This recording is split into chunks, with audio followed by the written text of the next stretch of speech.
अब जो छलनी के ऊपर हमारा पल्प बच गया है, इसको आपने वेस्ट नहीं करना है, इसको आपने सेव कर लेना है। ऐसे ही अगर जल्दी इस्तेमाल करना है तो फ्रिज में रखते हैं, अगर लेट इस्तेमाल करना है तो आप फ्रीज़र में सेव कर दें। किसी भी मीठे में आप इसको इस्तेमाल करें, बड़ा ही ज़बरदस्त इसका टेस्ट आएगा।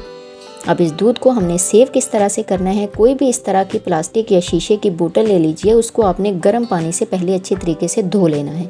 उसके बाद उसको खुश्क करके ये दूध डालकर आप इसको 10 से 15 दिन के लिए फ्रिज में रख दें, ये बिल्कुल भी ख़राब नहीं होगा।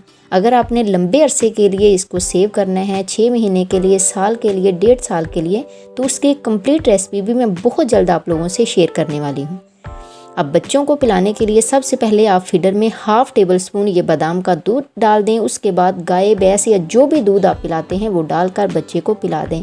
आप इसको डेली की रूटीन में शामिल कर दें। आप देखेंगे बच्चे की हाइट, वेट, ग्रोथ सब में आपको 8 दिन में ही नुमाया फ़र्क देखने को मिलेगा।